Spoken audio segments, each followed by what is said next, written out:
مساء الخير عليكم، يا رب كلكم تكونوا بألف خير وصحة وسعادة، بكل اللي بيتفرجوا علينا واللي تابعونا في الحلقة الأولى والحلقة التانية. ويا رب دايما دايما نكون عند حسن ظنكم، وتكون المعلومة اللي بنقدمها تفيدكم وتفيد كل حد بيتفرج علينا إن شاء الله.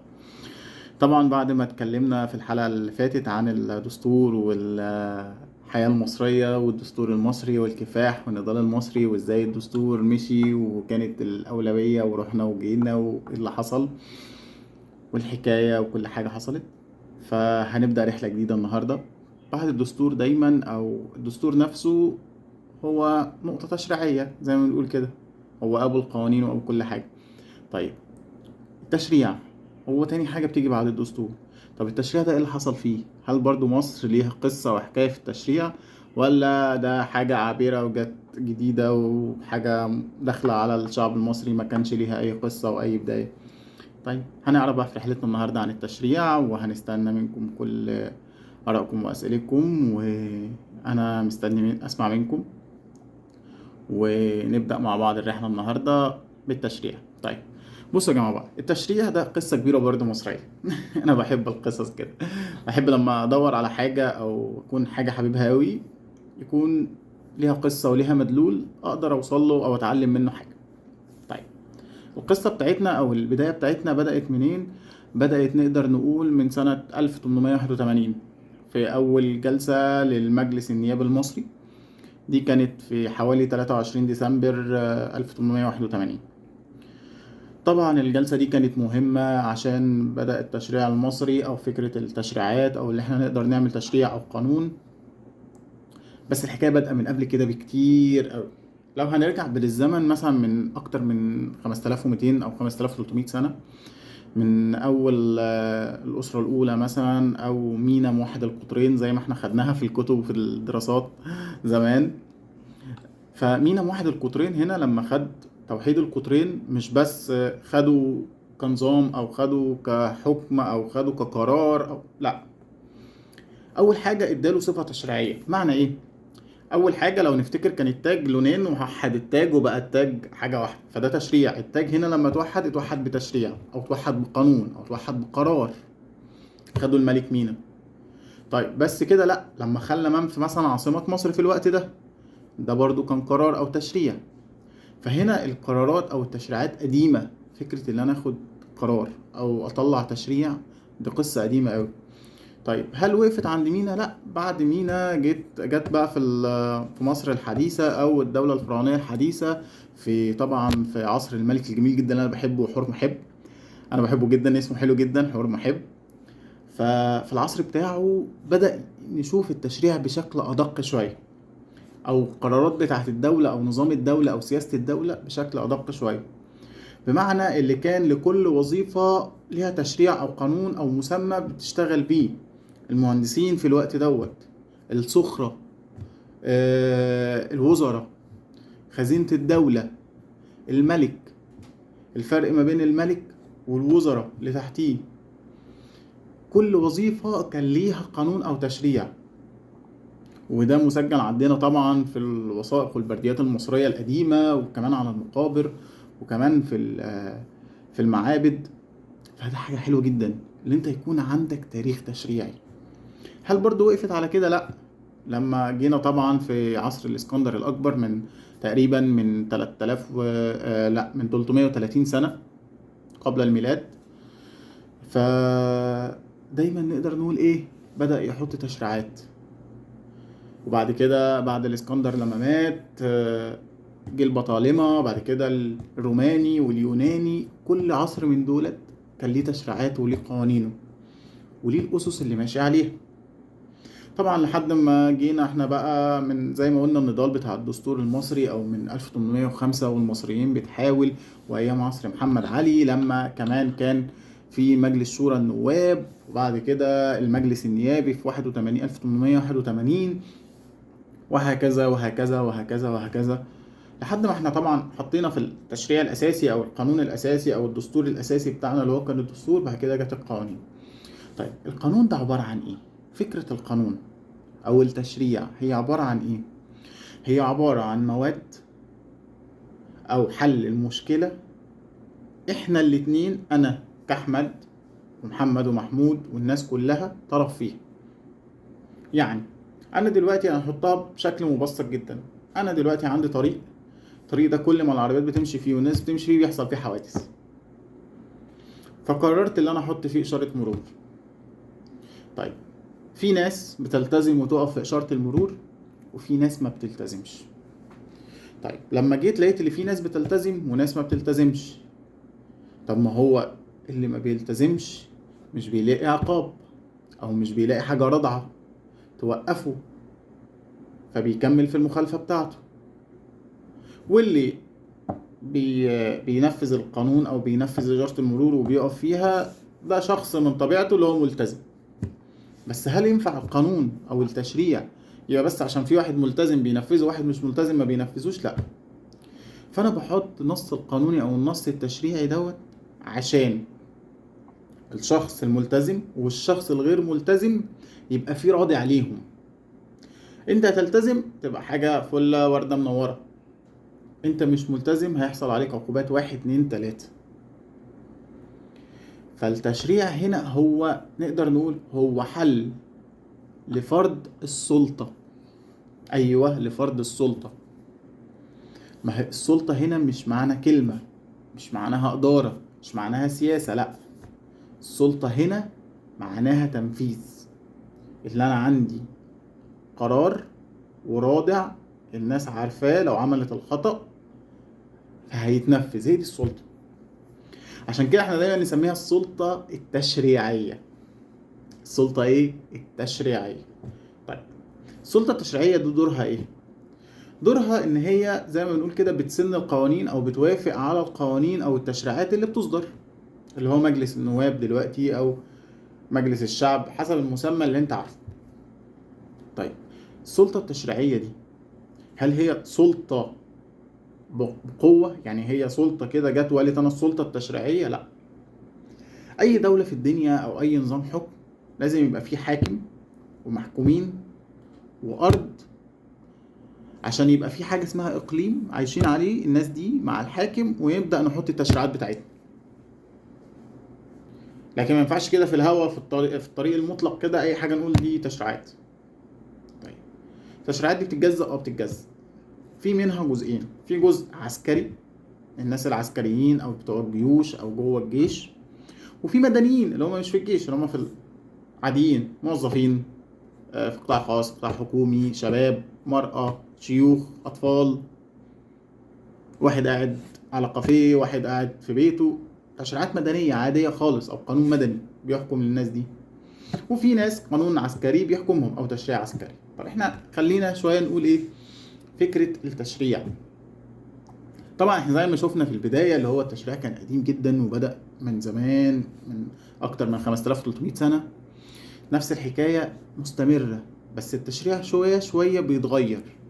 ليه؟ تخيل احنا عندنا مثلث، المثلث ده فيه ضلعين، لا هو مثلث 3. مثلث ايه؟ 3. طب ايه هما ال3؟ عندي سلطة تنفيذية وسلطة تشريعية وسلطة قضائية. لو خليناه مثلث هتبقى راس المثلث من فوق هي السلطة القضائية، ويمين السلطة التشريعية، ويسار السلطة التنفيذية، اللي هي القاعدة الذهبية بتاعتنا اللي احنا دايما بنقول فيها قاف في 2 تاء. قاف في 2 تاء اللي هي دايما معادلة كده خفيفة، يقول لك قاف في 2 تاء يعني ايه؟ يعني سلطة قضائية سلطة تشريعية سلطة تنفيذية. طيب التشريع بقى، التشريع دي ممكن اي شخص يحط تشريع. ممكن اي شخص يحط تشريع، بس برضو ليه اسس ونظم بتحكمه. مش اي حد، يعني مش اي شخص مثلا يقدر يتوافق له على تشريع، لكن اي شخص ممكن يحط تشريع. طب التشريع ده بيبدأ من شخصي انا احمد، ان انا احط قانون لنفسي او تشريع لنفسي، اللي انا والله زي ما اتفقت معاك اللي انا هصحى الساعة 6 هفطر تبقى 6:30، هلبس هدومي ومش عارف ايه تبقى الساعة 7، هتحرك من بيتنا 7:30، هروح شغلي الساعة 8. ده تشريع وقانون احطه لنفسي. لكن ما اقدرش افرضه على غيري لانه شخصي، قانون شخصي لنفسي. لكن في حاجة اسمها تشريع مجتمعي، او تشريع الاشخاص او الجماعات او الافراد او المؤسسات او المنظمات. ده تشريع جماعي، تشريع جماعي. ما ينفعش اللي انا اخده كشخصي او استخدمه في اغراض شخصية او استفادة شخصية، بمعنى ان انا ما اطلعش قانون او تشريع عشان والله اللي انا ايه، اخد الحتة الفلانية او اخد الحاجة الفلانية او استفاد من الجزء الفلاني او استفاد من الحتة الفلانية. ده شخصي ولا يسند اليه خالص خالص خالص في سياسات الدول. مفيش تشريع شخصي، مفيش مصلحة شخصية من وراء التشريع. يعني أنا مش عضو مجلس نواب أو عضو مجلس شعب أو عضو مجلس نيابي أو أي مجلس بيطلع أو بيسن تشريع بيحط القانون عشان استفاد منه. ومصر حاربت كتير زي ما قلنا من أكتر من 5300 سنة وهي بدأت بتحط تشريعات وقوانين يعني بتفيد بيها الإنسانية كلها في الأسس ومرجعيات. يعني لما أكون عايز أرجع لمرجعية برجع للحاجات القديمة دي. طيب التشريع زي ما احنا اتفقنا اللي في شخص بيحط التشريع، بس الشخص اللي بيحط التشريع ده لازم يكون ليه مواصفات. عندي حاجتين يطلعوا التشريع او يسنوا التشريع دول. عندي السلطة التشريعية نفسها اللي هو مجلس النواب او مجلس الشعب بيحط التشريع، وعندي السلطة التنفيذية بتحط تشريع. طب والسلطة القضائية بتحط تشريع؟ لا، بتقترح تشريع. ايه؟ بتقترح تشريع زي السلطة التنفيذية بالظبط، بتقترح تشريع. بس فيما يخص بقى هنا السلطة القضائية فيما يخص اختصاصاتها. يعني مثلا لو انا بعمل قانون للقضاة، بعمل قانون للمحاكم، بعمل قانون يخص المحاميين، بعمل قانون يخص الهيئة القضائية، القضايا الدولة، المحكمة الدستورية العليا، عايز احط لهم قانون. فاللي ممكن يدوني اقتراح قانون او اقتراح في المواد او يناقشوني في المواد هي السلطة القضائية. ونفس الحكاية السلطة التنفيذية. وطبعا في الأساس السلطة التشريعية بتاعتي، المثلث بتاعي خلاص اللي هو الأساس بتاع التشريع. ليه؟ لأن أنا باخد زي ما نقول كده إيه، الرؤية أو المشورة من أهل الشغلانة أو من أهل المكان. يعني أنا مثلا عايز أعمل قانون لشيء معين أو تشريع لشيء معين، لازم أخد الناس دي بتفكر إزاي، الناس دي ايه الحاجات اللي عندها او المشاكل اللي عندها او العقبات اللي عندها، عشان اقدر لما احط التشريع او القانون يبقى ماشي معاها ما يبقاش مخالف. ونرجع تاني لفكرة المخالفة للدستور اللي هو او القوانين. خلاص برجع ايه اللي هو فكرة مخالفة الدستور. فالمفروض القانون ما يخالفش الدستور. فاكرين لما قلت انا حاطط دستور لنفسي ان انا اوصل الشغل الساعه 8، ما ينفعش ان انا احط قانون ان انا اركب مواصلات الساعه 8 وربع عشان اروح الشغل. خلاص طيب دي سلطه مثلا. طيب السلطه التنفيذيه بقى اختصاصاتها في كل ما ينفذ من السلطه التنفيذيه اسمها سلطه تنفيذيه.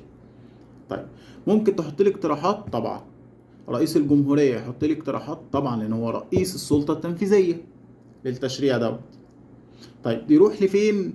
يروح لمجلس النواب او المجلس التشريع او المجلس النيابي عشان بيراجعوا في اللجان التشريعية في اللجنة الدستورية والتشريعية داخل المجلس. طب بعد ما يراجعوا ممكن يضيف عليه مواد او ممكن يرفض منه مواد او ممكن يرفضه كليا. ممكن يرفضه ايه؟ كليا.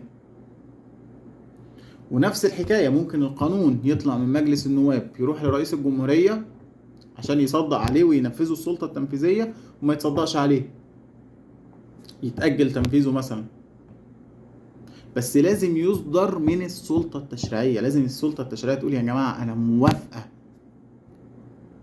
المشرع هنا النائب أو الشخص المحترم اللي داخل قبة المجلس لازم يوافق، يقول احنا نقر هذا القانون، نوافق على هذا القانون، نوافق على هذا التشريع. طيب التشريعات هنا زي ما قلنا لازم تخاطب الجميع، ما تبقاش مصلحة شخصية.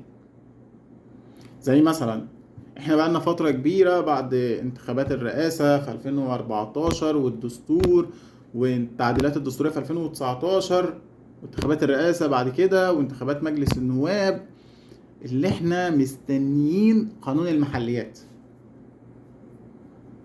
بقالنا فترة كبيرة مستنيينه من مين؟ من المجلس، يكون مطابق لمواد الدستور اللي احنا اتكلمنا عليها والاستفادة اللي احنا استفدناها في فكرة المجالس المحلية. فالتشريع مهم. ممكن التشريع ده يطلع باقتراح من السلطة التنفيذية. انا بقترح قانون او التشريع دوت للسلطة التشريعية، يا جماعة بصوا عليه، ممكن توافقوا عليه ولا لا، او ترفضوه او تأيدوه او تزودوا عليه مواد او تشيلوا منه مواد عشان توافق عليه. فالتشريع مهم جدا والمشرع مهم جدا. لازم يكون حيادي، ما ينفعش يعمل تشريعات على الآراء الشخصية او الأهواء. يعني مثلا في دول كتير، طبعا بعيد عن مسميات الدول، بيبقى جواها أعراق ودينات مختلفة كتير. يعني في بعض الدول ممكن الأقليات اللي جواها تتعدى ال 120 130 فصيل مختلف. فلازم يكون المشرع اللي بيحط لل 120 دولت أو ال 130 المختلفين دولت يكون محايد. ما ينفعش يروح لحتة ويسيب حتة، ينجذب لحتة ويسيب حتة. فلازم أول حاجة يكون في المشرع إن هو يكون محايد، ما يمشيش على الآراء الشخصية، ما يكونش قانون استفادة شخصية، يكون قانون استفادة عامة وللجميع. فعشان كده التشريع حاجة مهمة جدا، حاجة أساسية. احنا عندنا في مصر بنمشي في ترتيب كده، زي ما يقول لك ايه، الدستور ثم القانون ثم القرارات ثم اللوائح، او اللوائح والقرارات. قول زي ما انت عايز ترتبها، بس اهم حاجة الدستور في الاول، بعد كده يجي القانون، كده يجي قرار، تيجي لائحة، تيجي لجنة، تيجي زي ما تيجي، بس الدستور ثم القانون. ليه؟ لان هما الاتنين دولت بيجي بعديهم اي حاجة. طب اللائحة لازم ما تخالفش القانون، القرار ما يخالفش اللائحة، اللائحة اللي ما تخالفش القانون، القانون ما يخالفش الدستور. فهو ده التشريع. المشرع لازم يكون محايد، لازم يسمع كل الآراء، لازم يشترك في وضع القانون أو التشريع جميع الآراء. إذا كان في أديان مختلفة تكون معايا، إذا كان في عرقيات أو أقليات مختلفة تكون معايا. خلاص. فدي رحلة التشريع النهاردة. وزي ما شفنا التشريع بتاعنا المصري بدأ من 5300 سنة، وبدأ يتغير مع الوقت ومع الزمن لحد ما وصلنا زي ما احنا قلنا بقى عندنا مثلث قاف في 2 تاء. فيا رب تكونوا استفدتوا النهاردة من حلقة التشريع، ومستني منكم رسائلكم واقتراحاتكم، كل الأسئلة اللي انتوا بتسألوها واللي انتوا عايزين تسألوها أنا منتظرها منكم. معاكم أحمد موسى، السلام عليكم.